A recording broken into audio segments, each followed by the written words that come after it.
দেখো আজকের ভিডিওতে তোমাদের জন্য একটা নতুন রিক্রুটমেন্ট, যেটা তোমাদের central board of new recruitment 2025। এখানে তোমরা কিন্তু 23টা জেলা থেকে তোমরা প্রত্যেকে আবেদন করতে পারবে।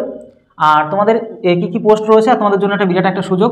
তার কারণ কি, তোমরা দেখতে পাচ্ছ যে বিভিন্ন রকম রেলওয়ে, পুলিশের চাকরি ক্ষেত্রে অনেকে সবাই ব্যস্ত থাকো। তো এই যেটা একটু আলাদা টাইপের, এখানে কিন্তু অনেকে অ্যাপ্লাই করে না, কিন্তু তোমাদেরকে বলবো এই ধরনের রিক্রুটমেন্টে কিন্তু অনেকে অ্যাপ্লাই করতে চায় না, কারণ ভ্যাকান্সি একটু কম থাকার জন্য। তোমাদের ডিটেলসে বলছি, তোমরা আশা করি বুঝতে পারবে। পোস্টের নাম কি, এটা হচ্ছে সুপারিনটেন্ডেন্ট একটা হচ্ছে পোস্ট, আর একটা হচ্ছে জুনিয়র অ্যাসিস্ট্যান্ট পোস্ট। এবার এই সুপারিনটেন্ডেন্ট পোস্টের জন্য গ্র্যাজুয়েশন তোমাকে কমপ্লিট করতে হবে, আর জুনিয়র অ্যাসিস্ট্যান্টের ক্ষেত্রে 12 ক্লাস পাস তোমার করতে হবে এখানে, না হলে তুমি এখানে অ্যাপ্লাই করতে পারবে না। এবার তোমাদেরকে প্রথমে বলে রাখি, এখানে ভ্যাকান্সিটা একটু কম, কিন্তু অনেকে কিন্তু অ্যাপ্লাই করে না এই ভ্যাকান্সি কম দেখার জন্য, ঠিক আছে। তাই তোমাদেরকে বলো, তোমরা যদি অ্যাপ্লাই করে দাও তোমাদের কিন্তু একটা সুযোগ হয়ে যাবে এখানে কিন্তু। তো এখানে ভ্যাকান্সিটা কত, এখানে 142টা ভ্যাকান্সি, যেটা সুপারিনটেন্ডেন্টের 142টা পোস্ট খালি আছে, আর হচ্ছে জুনিয়র অ্যাসিস্ট্যান্টের ক্ষেত্রে 40টা কিন্তু ভ্যাকান্সি কিন্তু এখানে খালি আছে। এবার এই কথাই তোমাদেরকে বলছিলাম যে এখানে ভ্যাকান্সি কম থাকার জন্য অনেকে অ্যাপ্লাই করে না, ভাবে কি ভ্যাকান্সি কম আছে, অ্যাপ্লাই করবো না। আর এখানে তোমাদেরকে আরেকটা কথা বলে রাখি, এখানে তোমাদের কিন্তু যে অ্যাপ্লাই ফিসটাও কিন্তু একটু বেশি। কাদের জন্য, এখানে কিন্তু তোমরা যদি খেয়াল করো যে অ্যাপ্লাই ফিসটা কত, ইউআর জেনারেলদের, ওবিসি, ইডাব্লিউএস এদের ক্ষেত্রে 800 টাকা কিন্তু পেমেন্ট করতে হয়, 800 টাকা। এটা সম্পূর্ণ কিন্তু সেন্ট্রাল জব, কিন্তু এখানে কোনো রাজ্যের জব না। আর তোমরা যদি এসসি আর এসটি হও, সেখানে কোনো টাকাই তোমাকে কিন্তু দিতে হচ্ছে না। তো তোমরা যদি এসসি এসটি হয়ে থাকো, অন্তত তাদের তো তোমাদের টাকা দিতে হচ্ছে না, অন্তত অ্যাপ্লাই তো করে রাখতেই পারো এখানে। আর তোমাদেরকে আরও একটা কথা বলছি, তোমার বয়স অবশ্যই কিন্তু 18 বছর থেকে 30 বছরের মধ্যে, কোনটা সুপারিনটেন্ডেন্টের ক্ষেত্রে 18 থেকে 30 বছরের মধ্যে হলে তুমি অ্যাপ্লাই করতে পারবে। আর এতে জুনিয়র অ্যাসিস্ট্যান্টের ক্ষেত্রে কিন্তু 18 থেকে 27 বছরের মধ্যে যদি হয়ে থাকো, তবেই তুমি কিন্তু এখানে অ্যাপ্লাই করতে পারছো, এর আগে অ্যাপ্লাই করতে পারবে না। আর তোমাদেরকে বলে রাখি, এমন ধরনের নোটিফিকেশন পেতে অবশ্যই আমাদের চ্যানেলকে সাবস্ক্রাইব করে বেল আইকনটিকে প্রেস করে রাখো। আর আমাদের টেলিগ্রাম চ্যানেলে অবশ্যই যুক্ত হবে, কারণ সেখানে কিন্তু সমস্ত ধরনের প্রতিদিনের আপডেট কিন্তু দেওয়া হয়। আর এছাড়া তোমাদের ম্যাথের ভিডিও, তারপরে রিজনিংয়ের ভিডিও প্রোভাইড করে থাকি।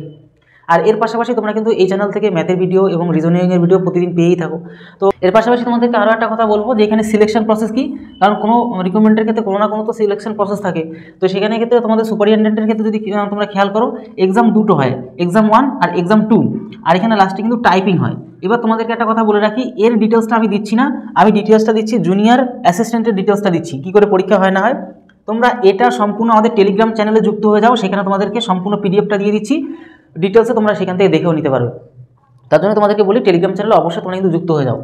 এর পাশাপাশি তোমরা যদি খেয়াল করো যে জুনিয়র অ্যাসিস্ট্যান্টের ক্ষেত্রে কিন্তু একটাই এক্সাম হবে, দুটো, এখানে যেরকম দুটো এক্সাম হচ্ছে, একটা CBT 1 CBT 2, আর এখানে কিন্তু শুধুমাত্র একটা এক্সাম হবে। আর নেগেটিভ থাকবে, 3টে ভুল করলে তোমার কিন্তু একটা নাম্বার কিন্তু কেটে নেবে। আর তোমরা এখানে দেখো জিকে থাকছে, জিকে 30টা প্রশ্ন থাকবে এখানে, 90 কিন্তু নাম্বার। তার কারণ কি, এক একটা প্রশ্নতে কিন্তু 3 নাম্বার করে দেওয়া হয় এখানে, তাই সেই কারণের জন্য 30টার জন্য 30টা প্রশ্ন 90 নাম্বার। রিজনিং এবং ম্যাথ থেকে 25টা প্রশ্ন থাকছে 75 নাম্বার। তারপর কম্পিউটার থেকে 10টা প্রশ্ন থাকছে 30 নাম্বার, যেহেতু প্রত্যেকটা প্রশ্নতে 1 নাম্বার করে। ইংরাজি থেকে থাকছে 25টা থাকবে এখানে। এডুকেশন থাকবে এখানে কিন্তু 10টা প্রশ্ন থাকবে, সেক্ষেত্রে কিন্তু তোমার 30 নাম্বার দেওয়া হবে।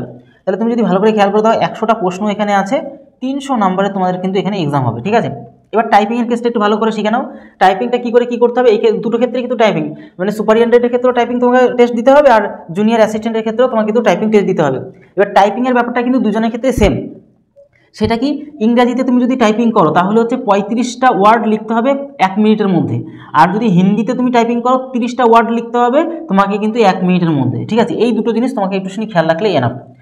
তাহলে মোটামুটি তোমার সম্পূর্ণ দেখতে পারলে সিবিডিটির নতুন যে রিক্রুটমেন্ট 2025-এর একটা ভালোই তোমাদের জন্য সুযোগ আছে। তোমরা ভ্যাকান্সি কম দেখে অ্যাপ্লাই অনেকে করতে চাও না, তোমরা যদি অবশ্যই চাও অ্যাপ্লাই করে রাখো, ভালো করে যদি প্রস্তুতি নাও, কিন্তু অনেকে কিন্তু কম কাটাবে কিন্তু এখানে বেরিয়েও যায়। তাহলে ভিডিওটি বন্ধুদের কাছে অবশ্যই শেয়ার করে দিও। তাহলে ভিডিও এই হলো, তোর সঙ্গে ভালো থেকো, সুস্থ থেকো, জয় হিন্দ, জয় ভারত।